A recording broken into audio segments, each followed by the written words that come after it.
दोस्तों मैं आपको बता देना चाहूँगा कि कोई भी गुलाब का पौधा है उसके लिए उसको हेल्दी रखने के लिए एकदम हरा-भरा रखने के लिए आपको कई ऐसी चीज़ें हैं जो आपको जानकारी में होनी चाहिए।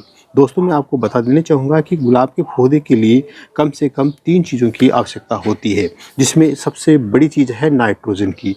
नाइट्रोजन फास्फोरस की भी ज़रूरत होती है और तीसरा जो मेन है वो है सल्फ़र की।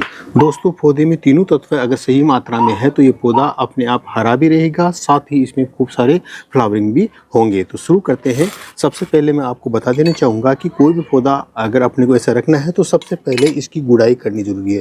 जैसे कि आप इसमें देख रहे हैं कि इस पे ये कई चीज़ें इसमें उगी हुई है, तो इनको मैं हटा देना चाहूँगा।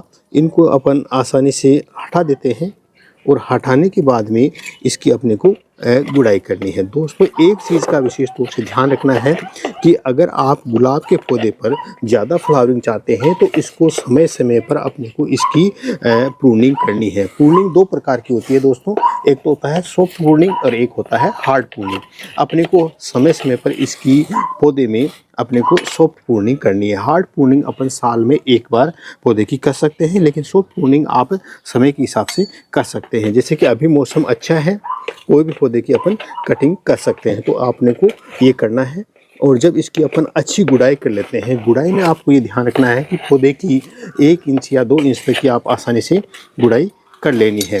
गुड़ाई करने के बाद में जो भी मिट्टी एक्सेस होती है उस एक्सेस मिट्टी को आप अलग पोट में निकाल सकते हैं, अलग बर्तन में निकाल सकते हैं। दोस्तों ये ध्यान ये रखना है कि कोई भी पौधे की अपन गुड़ाई करते हैं तो इसमें जो कांटे होते हैं उन कांटों से अपने को बचना चाहिए, नहीं तो कांटों की अपने की चुभने की लगने का खतरा रहता है।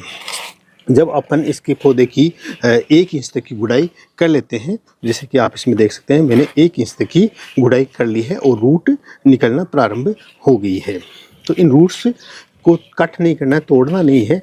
अब उसके बाद में आपको जैसे एक इसमें मेरे को दिखाई दे रही है सूखी टहनी है, तो इसको आपको हटा देनी है। कोई भी सूखी टहनी पौधे के ऊपर नहीं रहनी चाहिए। जब इसकी अच्छी तरह से गुड़ाई हो जाती है तो दोस्तों मैं आपको एक बता देना चाहूँगा कि गुलाब का पौधा है उसके लिए सबसे महत्वपूर्ण अगर कोई कंपोस्ट है तो वो है गोबर की खाद। अगर आपके पास गोबर की खाद उपलब्ध है तो आप ज़रूर इसको डालें। कोई भी गुलाब के पौधे को हरा भरा रखने के लिए आपको हमेशा गोबर का प्रयोग इसमें करना चाहिए। अब जैसे कि मेरे पास गोबर की खाद से बना हुआ कंपोस्ट है, जिसे अपन वर्मी कंपोस्ट कहते हैं। जैसे कि आप देख सकते हैं इस वर्मी कंपोस्ट का प्रयोग अपने को इसमें करना है। दोस्तों इस छोटे से पोट में जैसे कि आप देख रहे हैं 10 इंची का पोट है, 10 इंची के पोट में ये पौधा कितना तंदुरुस्त है, तो इसको अपने को कितनी मात्रा में कंपोस्ट देनी है ये विशेष रूप से आपको ध्यान रखना है। अगर इसमें आप कंपोस्ट की मात्रा ज़्यादा करते हैं तो पौधा जलने का खतरा रहता है। तो आपको चाहिए कि इस पौधे के लिए आपको 1 मुट्ठी कंपोस्ट का प्रयोग करना है। इससे ज़्यादा अगर आप प्रयोग करते हैं तो पौधे को नुकसान हो सकता है। कंपोस्ट कैसे डालनी है ये आप इसमें देख सकते हैं, जैसे कि मैं दिखा रहा हूँ। इसमें आपको इस जो रूट है मेन स्टीम है उससे दूर रखते हुए आपको कंपोस्ट काम में इसमें भरनी है। जैसे ये मैंने इसमें डाल दी है, बस इसी हिसाब से आपको जो मेन स्ट्रीम है तना है इससे दूर अपने को ये रखनी है। इसके बाद में आपको करना क्या है, ये जो आपने एक्सेस मिट्टी ली थी इस एक्सेस मिट्टी को इसके ऊपर कवर अप कर लेना है।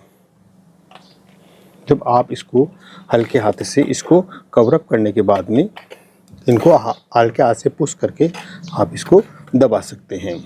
और अब मैं आपको बता देना चाहूँगा कि 1 महीने बाद जब इसका अपन रिजल्ट देखेंगे तो आप खुद देख के दंग रह जाएंगे। जिस प्रकार अभी इसकी ग्रोथ है खूब अच्छा और हेल्दी है, और अब इसको अगर सही समय पर वर्मी कंपोस्ट मिल गई है तो ये पौधा बहुत ही ज़्यादा फ्लावरिंग करेगा। इतना सा छोटा पौधा पूरा फूलों से भर जाएगा। दोस्तों एक चीज़ आपको और ध्यान रखनी है कि आपने कंपोस्ट भी डाल दी है इसमें और इसकी गुड़ाई भी कर दी है, प्रूनिंग कर दी है, फिर भी फ्लावर नहीं आ रहे हैं, तो आपको एक इसके लिए महत्वपूर्ण चीज़ क्या है कि इसको 6 घंटे से ज़्यादा आपने को धूप में रखना है, जहाँ से सीधी धूप ये ले सकें। अगर आप इस पौधे को ये करने के बाद धूप में नहीं रखते हैं तो पौधा की फ्लावरिंग बहुत ही कम होगी और उसके लिए आप हमें ज़िम्मेदार ठहराएंगे। तो इसलिए मैं आपको बार बार बताता हूँ कि कोई भी पौधा है उसको धूप की पर्याप्त ज़रूरत होती है। अगर आप इसको 6 घंटे तक धूप में रखते हैं तो पौधा खूब सारी फ्लावरिंग करेगा। और उसके बाद में आपको जब ये कर लेते हैं तो इसके बाद में इसमें वाटरिंग करनी है। वाटरिंग भी आपको ध्यान रखना है कि इसमें वाटर एक्सेस नहीं रहना चाहिए। जितना अपन वाटर डालते हैं वो इसमें ऑब्जर्व होने के बाद ही अपने को नया वाटर ऐड इसमें करना है। ये भरा रहता है तो इसमें इसकी जड़ें सड़ सकती है, गल सकती है। तो इसलिए अपने को हमेशा इसमें सही समय पर सही अंतराल में वाटरिंग अपने को करनी है। दोस्तों, वीडियो अगर तनिक भी पसंद आया है तो आप मेरे इसको चैनल को लाइक